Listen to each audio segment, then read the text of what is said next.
next session is going to give us a first look at a UK-wide project modelling the UK's infrastructure requirements for reuse to work at scale. It is hosted by Catherine Conway, Go Unpackaged founder and a true innovator and pioneer of the refill and reuse sector, and a good friend of City to See. It's a pleasure to have you here. So they're going to be exploring why this collaborative approach is necessary and how it will shape future reuse roadmaps to move us from a linear to a true circular economy for packaging with reuse at its heart. So Catherine and panellists, over to you. Thank you so much, and thank you to City Steve for putting on this amazing event. It's so nice to see. Oh, I've lost my thing already. I think so. Can I go now? So I'm Catherine from Go Unpackaged. I also sit on DEFRA's new Circular Economy Task Force, and I'm going to introduce you to what this modelling research is, and then we're going to have a panel discussion with our supporters. So we have got Amy from Biffa, Loel from WRAP, Sarah from Suez, and James from Tesco, who are... Can I just fix this before it goes horribly wrong? So we're going to have a nice discussion and then take any of your questions at the end. So just by way of introduction of what we're trying to do with this modelling. So we, Everyday Plastic, City to See, Greenpeace, we all sit and talk about this idea that we need a high level of reuse, and this sort of idea of 30% reuse by 2030 often got bandied around because we need a target, we need a North Star, we need somewhere to get to with reuse. If you think about what that means in the UK, just for the grocery retail sector with 90 billion items being put on the market every year, that's about 520 million items of reusable packaging a week that would need to be sold to customers, somehow got back and put through a washing and logistics system that we don't have or we have any plans to create, in terms of government policy and things like that. So what we thought we could do as our contribution from Go Unpackaged was to use a proprietary model that we've got called Unpack Analytics, which is a supply chain model, and turn it to this question of if we want to get to 30% reuse, how might we get there? So the way it works is we've taken 25 categories, so we've done a lot of that in collaboration with WRAP and what they're looking at through the Plastics Pact, so beers, wines and spirits, dairy, ready meals, these kind of things. And we've worked out 12 scenarios. So everything gets compared to the single-use scenario as it exists. Then we've got single-use with DRS. Then we have lots of different returnable scenarios. So that might be consumers taking things back to the stores where the retailers have to deal with it. It might be third-party logistics providers picking things up, or it might be local authorities managing it at curbside. And then we've also brought in refill in store as well, because there's an argument that says that returnables are very, very expensive to set up and run. And actually there might be some products for refill in store where the customers can manage their own packaging that would take some of the burden away. And really the aim of this research is to try and get to a scenario that shows the costs, the emissions, and the sort of the solid waste or the materials going in and out of the system that it improves on single use. Now, you might get some scenarios where the costs are sky high, but the emissions and the waste are really reduced. So we've got to find a balance of what actually works. And then we have to work with all of our partners across the supply chain of how this is actually going to happen. So we will come out, there's looking like a scenario. We're going to launch it in June. So a final report's going to be launched in June. And we are looking like there is a mix of returnables and refill that could come in at cost parity to a single-use system as it exists. So we're now also looking at sort of a transition plan of what government needs to do, what industry needs to do, what consumers need to do. And just as a reminder, which someone reminded me the other day, back in the 90s, 2000s, we pumped millions into nationwide campaigns to get curbside recycling up and running. We went from one black bin to everybody knowing how to recycle things at home. And that didn't just happen by magic. We actually put loads of investment into it. So I guess the question is what is the investment that is required to get us to this level of reuse? So as I say, we're going to launch it on the 23rd of June, and we'll, be sending that out to everyone. So let's move on to the panel. So what I'd really love it is if we go round, could you introduce yourselves and say why did your organisation get involved in this research and how it's going to benefit the work that you're doing on reuse? So we should start with you, Amy. Hi, I'm Amy Hooper. So I coordinate Biffa's innovation efforts, and largely for us, innovation and sustainability are really inextricably linked because of where the industry is right now and where it needs to be in the future. So a large part of my role is looking at, with our team leads, where do we need to be in 2030, 2040, 2050, and what needs to change in order to enable that. So reuse, of course, is of key priority when we're looking at that, because that's right at the top of the hierarchy if we're looking at enabling the circular economy. I think for us, obviously, the importance of having some data to back up what is the scale of the opportunity for us if we really look to invest in this space. What are some of the challenges that we might experience along the way, and being part of a consortium that is representative of the entire supply chain really helps us, because, like Suez, we're at the end of the food chain, as it were. So it's really key that we have those conversations about how can changes upstream influence what we do, and hopefully a system like this can also help us recover better quality recycle it. We can leverage potentially our expertise of 100 years in the logistics space to create a system that's more efficient than the existing one today. I'm going to probably build on some of those points you've already mentioned. So my name's Laura O'Brien. I'm a senior specialist working on reuse, and I lead the reuse work under the UK Plastics Pact at WRAP. If you're not familiar with who WRAP is, we're a climate action NGO. We work across food waste, textiles and plastics. But specifically onto obviously today, I think for us, we've talked about mainstreaming reuse and kind of making sure it's not niche and kind of making it convenient to the masses. And a big part of that is, well, what does the infrastructure look in terms of scaling? And if we want to kind of switch off or slowly, gradually decline single-use packaging, and we want to increase obviously reusables and refillables, then what do we need to have that in place? And we know that some of this investment it can take years to actually build the facilities.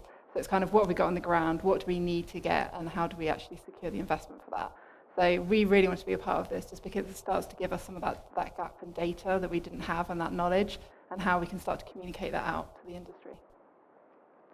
Thanks. Good morning, everyone. I'm Sarah Ottaway. I'm the Sustainability and Social Value Lead for Suez in the UK. So Suez is one of the largest resource and waste management companies in the UK at the moment, alongside Biffa, and other brands are available too. We work with both the public and private sector, and part of my role, with the many hats that I wear, is to look at those higher parts of the waste hierarchy. What does that look like in terms of the future of our business, but also how do we get there? How do we unlock what needs to happen in terms of investment, in terms of policy, in terms of change within our business to help us move towards those critical changes that we need to move towards a more circular economy. I tend to focus on those waste prevention activities, so reuse in a whole, so that's reuse of household items and electricals, as well as reusable packaging. I'm also the daughter and the granddaughter of milkmen as well, so I kind of feel like I'm carrying on a family trade being involved too.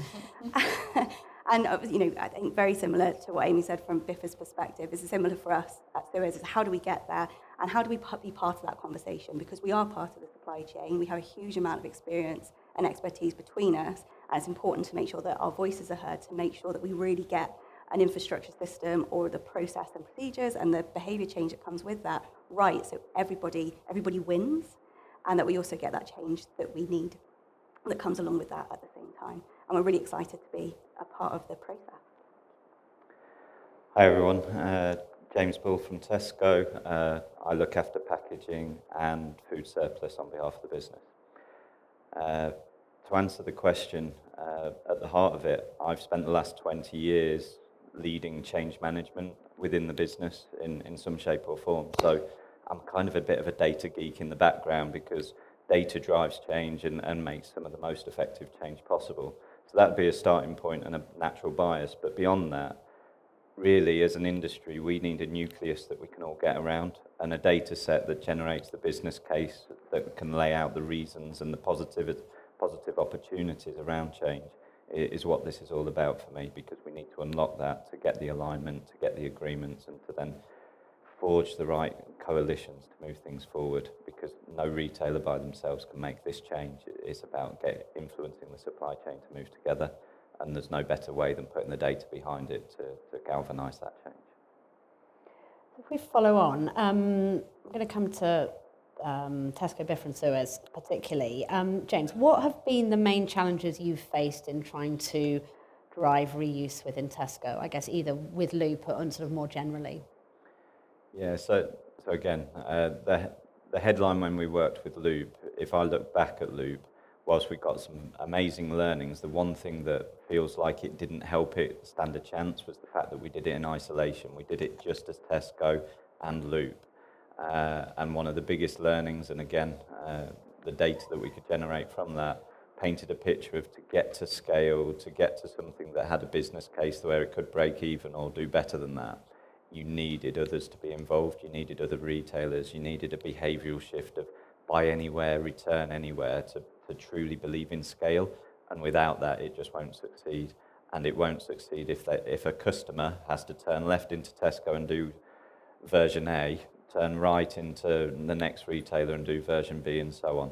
It gets too confused and too muddled, and that's the sort of the biggest headlines that we're now trying to work to unlock.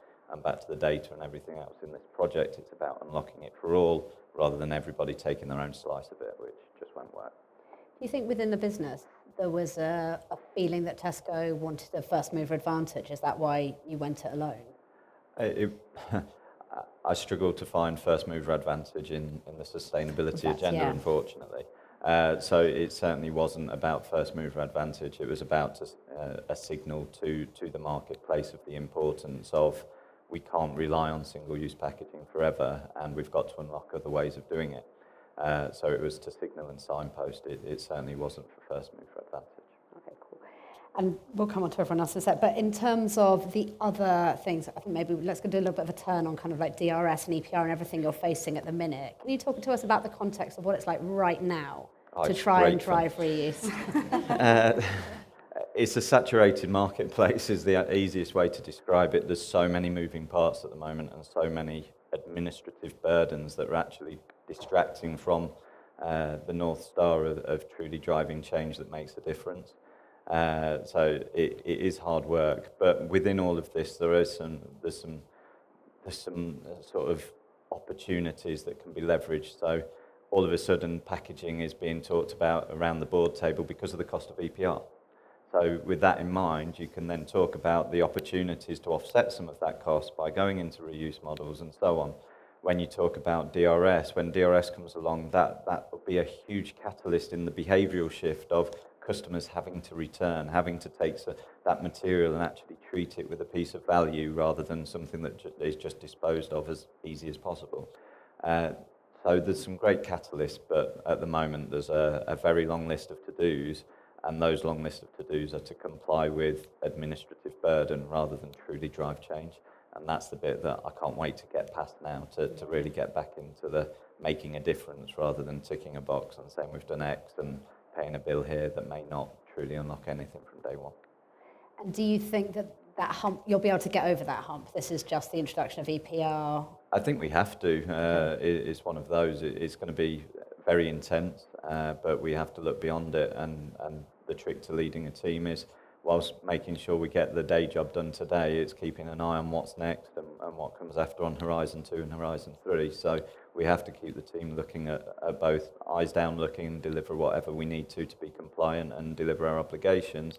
But beyond that, what else can we do to continue to lead, explore and signpost what some of those options are to galvanise an industry around? And in terms of, I guess, Biffa and Suez, what are the main challenges that your organisations have faced when trying to drive reuse? I guess, as you say, you're on the end of the chain, so how much you can drive versus how much you have to accept what comes to you. Yeah, and that's always been the biggest challenge of our sector, is we are responding to what gets placed on market and how individuals and households decide what they're going to do with that as well. And I think for us, particularly because our customers have been talking to us about reusable packaging for a while now, they're going, what is the solution? How do we start planning? How do we start preparing? What's our role in this system? And I think that's the big question, isn't it, that we're all working towards. What does that system look like? How does it scale? How does it become viable? And what role do we all play? I think there's such efficiencies and different lenses on what that system could look like. The waste sector, other than Royal Mail, is probably the only sector that goes to every household every week. So there's huge efficiencies within there, and all the skills and knowledge and expertise that we have that come with that too, which you don't necessarily see in other sectors, that could play a really important role in what that future system looks like as well. But yeah, just understanding, I think that same as probably all of us that are looking at the conundrum of reusable packaging, is what is it we're working to and when are we going to get there? I think that when and that line in the sand is going to be really important to whatever the future looks like, so we can all start moving together, because or else we're going to end up in a really odd chicken and egg scenario, is when does the system or when does the packaging start turning up together, which is probably a challenge for us to look forwards rather than reflective as well. And when you say when, who do you think should be saying that when? Do you think that comes from government? Do you think that comes from industry agreement? I think it's a bit of both, isn't it? I think, government need to help drive that long-term trajectory where they want things to go. DRS and EPR are examples of where they've gone, this is the line in the sand, industry, this is where you need to get to. But equally, it needs to be collaborative, because there's no point in government putting something in place and we're all not bought in. We all can't get the infrastructure in time. We can't get the skills and experience that we need, because this isn't just about products and services. It's about the people that are involved in it too.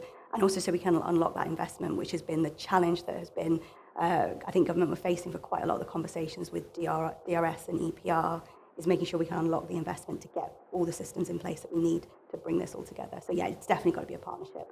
But government needs to give us some clear signals, because at the moment, there is not a lot of legislation and policy that's focused in this space. That's a really key step we need to start moving this forward and getting some momentum going in the system.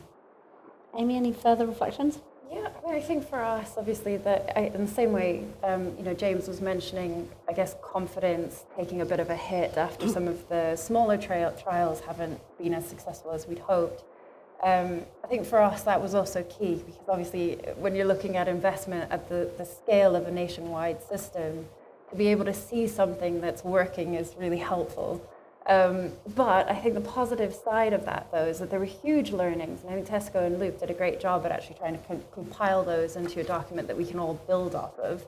And is partly, I guess, why a lot of the different initiatives and systems are in place now that look really promising. Go Unpackaged, Reposit, they're doing some great work at trying to pull stakeholders together to drive volume into the system and get that data that we need as well in kind of a real life situation. And so for us, that's really key, right? Because as a waste management industry, we're really dependent on volumes, as much as we're also trying to reduce those. In the first instance, how can you create a commercially viable system to move that material around the UK?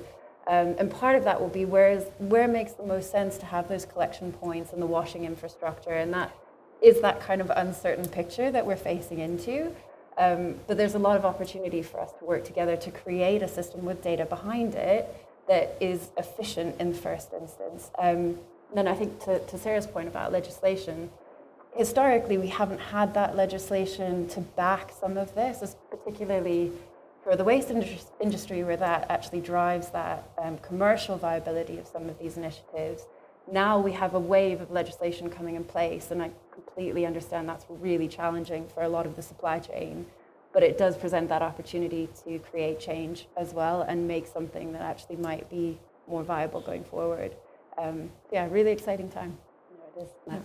So maybe now's a good moment to come to you, Luelle. So I guess a lot of the moves towards reuse have been done through the Plastics Pact. Obviously, the Plastics Pact finishes 2025. We are now in 2025. Can you just give us a bit of an overview of where you feel the Pact has got to on reuse, sort of successes and challenges, and how that might feed into the Plastics Pact Mark II? Is that what we're calling it?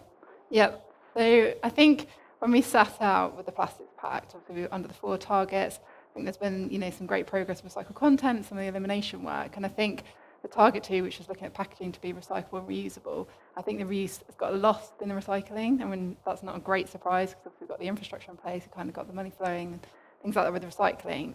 But I think now there's definitely a point where we're saying, right, no, this needs to be more of a priority.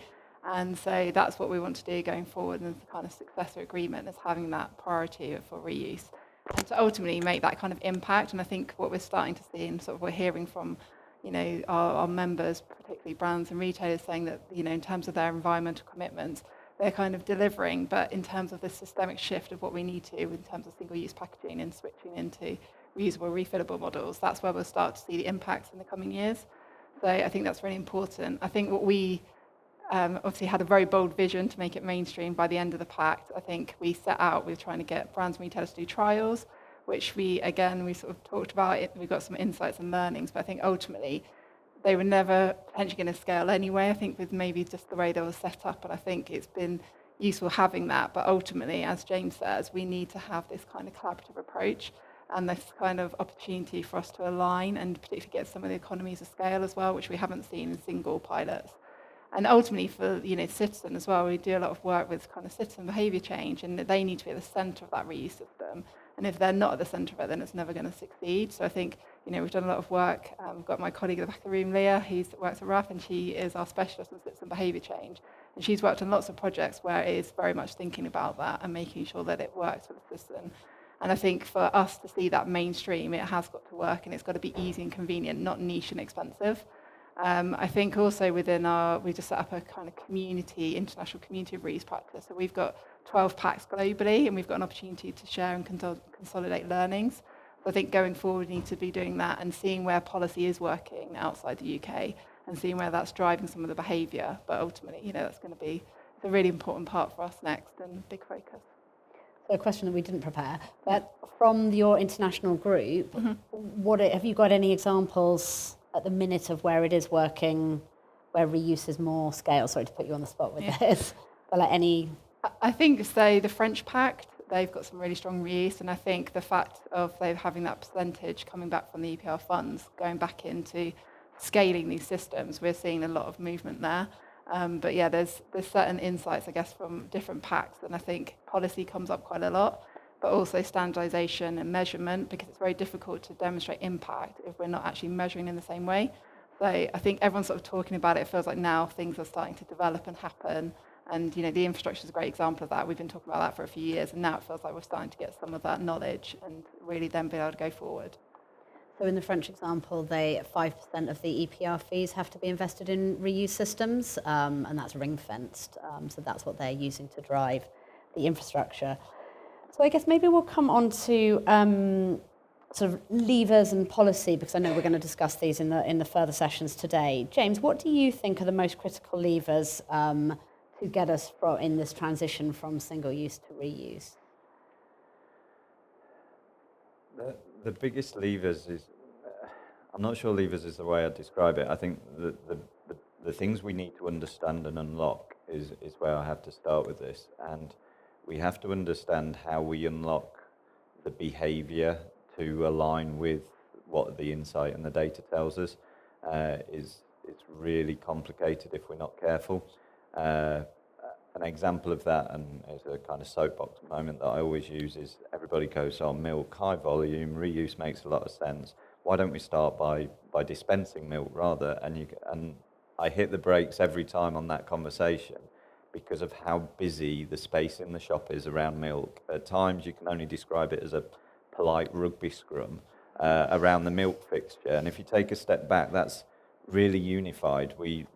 A milk bottle, we pretty much know the shape of it. You know whether you're going for a 1 pint, a 2 pint, a 4 pint, or 6, and so on. You know that a red cap is skimmed, etc. And yet people still pause, pivot, and spend quite a lot of time in front of that fixture, and it's high demand, so it generates a real bottleneck in the shop. And that's something that's really simple to identify and make a choice from. So when you multiply that out, it gets really complicated from a behavioural aspect of what the customer ultimately wants in any shopping experience with food is to get in and out as quickly as possible, make their choices as simply as possible, understand the value and quality of what they're selecting, and so on. If we're not careful, we'll generate too much of a muddle. So it's really important, I go off at a tangent from the question, but I have to, because what I've got to make sure is that we design something that the customer can engage with in a way that is simple, is consistent, is effective, easy to understand, but also well supported, level playing fields, potentially legislation to drive it in some way or indicate it. PPWR, so the Packaging and Packaging Waste Regulations from a European perspective, what they've done quite well is signpost that reuse is a thing. It's going to be 5 to 10 years to get there, but they're signposting it and getting everybody to galvanise around it as a topic. We're working year to year on some of our announcements, and again, I think there's something there for me as well, that how we set that marker years in front and get people working towards it, I think could be really valuable and really helpful. So there's the customer angle, but there's also the generate that finish line in the future that means that everybody needs to galvanise and work towards a finish line. We might not have the solutions, but let's start doing some signposting to what the future is going to be, rather than surprising every part of industry on a yearly basis with the next twist or turn. We can't work effectively and efficiently across a supply chain with that kind of approach. Of course. And well, in terms of are you able to talk about the retailer roundtable work that's going on? at the minute? Yeah, I think essentially we're talking, there's obviously a conversation around the successor agreement, but also recognising that we need to collaborate, and that's a message that's come strongly from our members, particularly brands and retailers. So what we're trying to do is get retailers together in the first instance, but then also bring in brands as well, so they're involved in the conversation to see where we can collaborate and where there's that opportunity to come together and where is that unity, where are the gaps. So that sort of work is sort of underway to try and help us have that kind of vision and make reuse a stronger piece going forward as well. And when will the Successor Pact, what's the sort of timeline on the Successor Pact? So we're going to be launching the kind of goals and everything like that in October, and then we'll have people formally signing up between October and I think it's March. And does that have an end point? Or not decided yet? Yeah, not decided yet. We're thinking probably more likely it's going to be maybe 5 to 10 years, just because I think some of the ambition that we want to achieve, and it'd be quite difficult to have that system change, particularly the ambition for reuse. If we're going to scale that change, it's not going to be done in the next few years. So it's really important that we give ourselves that time. And I guess also reuse has to sit within the whole net zero agenda. There's a lot of different agendas that it has to sit within, which I'm not sure we've ever done very well yet with, in terms of how you make the argument for reuse within net zero. And some of the work that Eunomia and things have done on life cycle analysis to really try and prove that point that we can reduce emissions through these systems. So back to you, Sarah, in terms of what's the critical levers that you see that would help us get from single use to reuse? Excuse me. So I think the big one is a plan, isn't it? We need a plan that the whole supply chain can buy into and go, yes, this makes sense, it's ambitious, it'll get us where we need to be, but it's not trying to boil the ocean at the same time. Because obviously, as you said, there's billions and billions of items coming onto the marketplace, and there are some that are going to be more suited to this than others, as James has pointed out.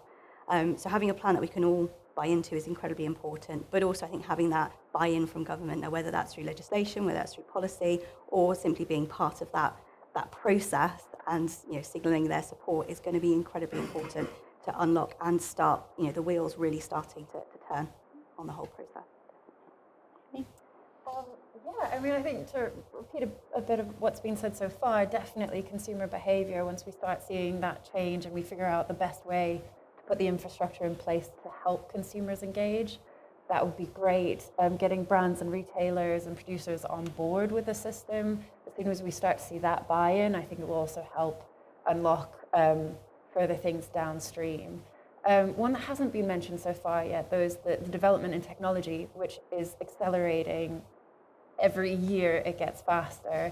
And I think it's really interesting how actually while we start to see greater capabilities of traceability, greater technologies for processing, it can create efficiencies that enable the system to work, but also help actors buy into it. So if you have technologies that can help you trace the material, you can help with some of the health and safety concerns that stakeholders might have, but you can also help with saying, actually, once it reaches 6 life cycles, we can send that one for recycling.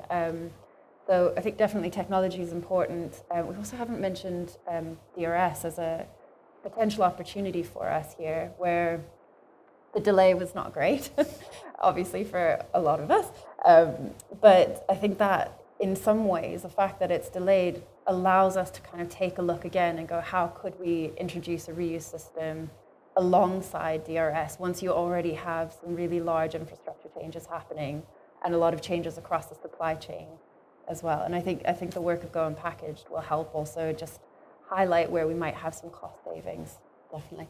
DRS is really interesting. I know the Welsh Government are looking a lot in terms of sort of reuse focus. But James, how, from a sort of retailer perspective, how much investment planning have you already got in place for the machines? Because obviously DRS machines crush things, so they're not very good for whole returns. So, how much opportunity realistically is there to rethink, because it's a huge investment in infrastructure for you guys? Yeah, it's a really good point, and one that we struggle with in lots of ways, to be really candid.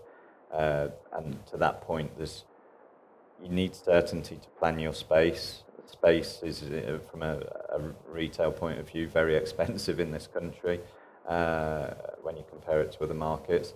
And as such, to give space with a ring-fence space and not utilise it from day one is far from ideal for the business model of food retail. So we are working with almost that plan A of what does DRS look like, which, as you say, almost takes and destroys to go again, versus how would you use that space and how much more space would you need for the plan B being either alongside or instead of, where you're accommodating a volume that in a very different way, or you flip it and it's the same space, it just has to work twice or 3 times as hard to manage things in a whole rather than in a destroyed or crushed manner.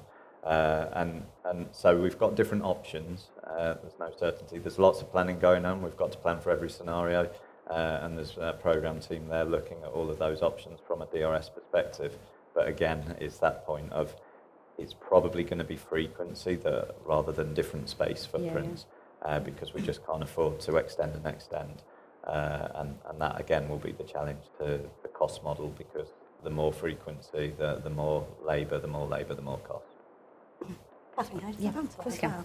I think there's a really interesting point there as well around materials too, and packaging, the size and shape, because if we end up with the sort of complexity of material types that are out on the marketplace at the moment and different shapes and sizes and fits, then it's going to make the whole model potentially that much more challenging. One of the things that holds recycling back at the moment is the variety, particularly in plastic packaging, of different blends and different polymers, etc. So I think having, one of the things that's going to be really important in this process is an understanding is what material, what sizes and shapes are going to fit best in the system, and how do we obviously protect brand identity and make sure that we don't risk the items that are being held within them, particularly when we're talking about food. But that's a really important part of the conversation going forward too. I think that's something we've talked about, haven't we, in terms of how standardisation can actually be an opportunity, because if you can optimise through standardisation, through making things cube better in lorries and roll cages and things like that, then actually there could be savings in terms of cost and emissions. Yeah, just to finish on the sort of DRS point as well, we're designing DRS in line with what happens elsewhere in the world almost, rather than going, what's the right model for the UK that's most cost effective? How do you engage with the customer in a different way? Is it curbside rather than return to store? What's available from a digital perspective, and new technologies and unique codes per pack that mean that you could identify packaging and refund the deposit in a different way than bringing it back just because that's what we've done in the past. Yeah. There's a little bit here that it feels like we're looking backwards rather than forwards to solve a problem. So again, there's some other big questions within this space. They might not all be at phase 1 of DRS, but there's certainly opportunities to look at other solutions, not just what happens elsewhere in the world right now. Super interesting. I think we've had a signal that says we need to go to questions. Hopefully there's lots of questions. Hi, I'm Violet Ross. I'm a consultant working in the policy team at a Bristol-based consultancy here, Resource Futures. And thank you so much for the chat. It was really interesting listening to all your different perspectives. Something you said, James, sparked a question I had, because I'm in the policy area. So you talked about how in the PPWR, the Packaging and Waste Regulations in the EU, there's this vision that they have set for reuse. And although it's not such a heavy-handed law, it's this trajectory for you to focus on. And you said it's quite a driver of change for you. Or a lever, as the question was phrased. So I wonder if you or anyone else has examples of other types of policy, either in recycling and reuse, that have such nuances within them, or accelerating levers that you found to be, something you liked, or particularly useful in driving reuse. So maybe in the UK Plastics Pact or the European Plastics Pact, if you could think of anything, Lowell, that would be interesting. Yeah, thanks. Really good question, really difficult to answer. I'm going to repeat some of what I said as a cop-out, if I'm really transparent, because I can't think of anything better. But the challenge really here is that time and that signposting is what I mentioned, but it's so important in this. I've not got other examples that are similar to that, but in this space, knowing how many different supply chains have got to fundamentally change what they're doing today and define a way of doing it differently in the future, work out how they write off their asset of today and invest in the asset of tomorrow. and so on. When you multiply that out over thousands of products, hundreds of supply chains, that signalling, that signpost, that notice period that says we're working to a time horizon of whatever, that for me is so valuable. So I've not got other examples, but I'm stuck in, especially from a reuse space, that I'm kind of stuck on that piece in particular, that is so important. Based on all of the conversations over the last 3 or 4 years I've had with the supply base around reuse and what it's going to take, the biggest thing that will galvanise everybody is know that we're working towards a target that is X amount into the future. Without that space and time, we'll stumble and we'll deliver to a time frame and we'll deliver X or Y. But if it's compressed too much, that solution isn't truly going to be efficient or effective, and we'll all be there scratching our heads going, that didn't work very well. You have an idea of what that time frame should be? I think it needs to be phased, but I'm in the 5 to 10 year sort of horizon for this to truly get to the scale. When we talk 30% might be 6-7 years away, and you might then grow from that to more. You wouldn't want to stop at 30%, but to unlock supply chains, know that a lot of investment programs are 5 to 10 years, and obviously not from a standing start of today. Different phases, different times. That's why the notice is so important, so they can build it into their financial models and start the R&D that's also needed to go, okay, how do we run a production line at thousands per minute that is still capable to work with a ready-made product, piece of packaging that is clean, sterile, food safe, chemical safe if it's non-food, and so on, plugs in a very different way to a sort of what happens now on a production line of very simple sort of processes that are much more straightforward than having the cleaning element involved too. Any other policy? Yeah, just to add to that policy, we just launched our pack network call for the reuse community last week. But one of the things came up as policy, so that's probably one of the areas that we'll tackle first in terms of trying to bring all that knowledge around the packs globally and see where we can obviously have best kind of practice and learnings. I think where we have seen some examples, I know like Chile plastic packs in South America, but they're quite focused on, I would say, more kind of closed loop environments, hospitality, and maybe plastic bans or packaging bans. And you can obviously see they're quite advantageous when they're closed loop, they can be controlled. And we're seeing, like in America, California have just kind of ruled like out coffee cups and things like that. And so I think that we're starting to see kind of city-led approaches and maybe things coming in. I guess the Global Plastics Treaty obviously will be a big driver of this, and thinking about that global scale and what needs to be kind of considered when we're looking across the globe. But yeah, there'll be more coming out soon, I'm sure. Anyone? I was just thinking actually of a conversation with Safia, who's in the audience somewhere, a couple of years ago, talking about Circularity Action Plan in Europe and how important it was when they created a percentage of reusables that would need to be catered for across different sectors. Safia, if you're here, you have the stats. But I think, in terms of single-use plastics bans as well, all of that is really helpful. But I think to James's point, a greater timeline in advance of that, to know that there's something coming, will help us make the changes early enough, rather than feeling a bit more like we're reacting to the system rather than creating something proactively. That makes sense. Hi, Dean Van Leeuwen, CEO of Tomorrow Today. Really interested in mega trends and impact on the world. And so, James, a question for you. You were talking about EPR adding costs and administrative burden to the business. At the end of the day, who will end up paying for that? Customers, consumers, businesses? Who's going to pick up that bill? Yeah, you talk, food retail is a single-digit profit margin business, and as such, any cost will flow through. Even DEFRA themselves have acknowledged that they're expecting 80% of EPR costs to flow through to the consumer. So time will tell. It won't all come through at once, but you've got to expect those costs to go somewhere. Great, thanks. Hi, I'm Aisha from the Circular Economy team at Eunomia. My question is for Amy and Sarah largely. I wonder if you could give us some examples of some of the things that as waste companies working in a sort of a reuse kind of space now, I wonder if you could give us some examples of specific innovations, processes, technologies that you all are looking at to help enable that? Like, is it retrofitting collection vehicles? Is it new bring sites? You know, what sorts of infrastructure are we talking about here? So we've, for a few years, been trialing, I mean, ironically, small-scale trials, but trying to get some data points to try and help us understand what types of volumes are involved, what's required from a sortation, washing infrastructure perspective. I guess some really innovative solutions. We've got Reposit and Hubbub's Borrow Cup project that launched in January, so we're the logistics partner on that. And that essentially is looking at, instead of having a small-scale trial, how can you look at essentially a city becoming that pilot for reuse, and then expanding from there. But Stuart's been very clear right from the start, you know, think about it not as a trial, think about it as a system.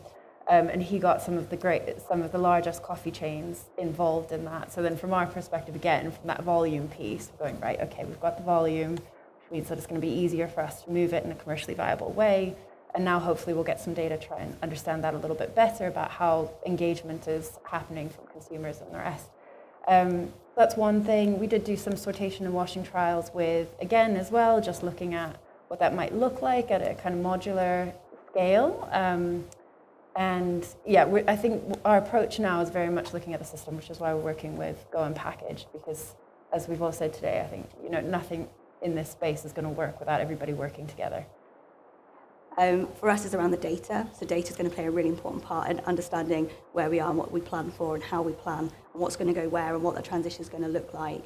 So we've been collecting the data from each of the individual lifts we give businesses, you know, in terms of our collection services for, I think, something like 8 or 9 years now. So we have millions of lifts. So we can tell you the sort of waste production that's happening from like a curry house in the north compared to a restaurant, the Ivy, in the middle of London. So we can understand the trends and the changes and how packaging is changing through that time. We also have you know, a lot of public sector data through, you know, things like our MRFs and the energy from waste facilities that we run and all the analysis that happens there. So we're starting to build an idea of, as that transitions, what do the volumes look like? Where are they likely to be produced? Because it won't be consistent across the UK. You know, we'll have more of some types of packaging here compared to, you know, in a different part, depending on, you know, location, depends on, you know, consumer types and, you know, consumer preferences and all those sorts of things. So that's helping us to build a better understanding of what that transition might look like, and we can build on that as time goes. So that's the big thing we're working on at the moment. I want to add one more point that I meant to make at the start that we haven't talked about, which is this is such a huge opportunity. You know, the government is obviously obsessed with growth. We're all obsessed with growth.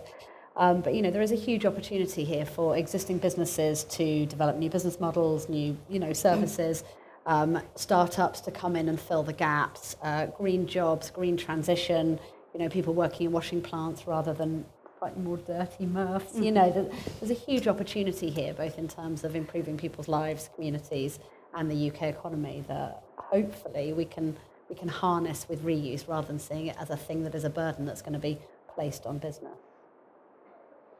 Are we wrapping up? All right, so I'll just say thank you so much to our panel, and thank you so much to everyone for your questions.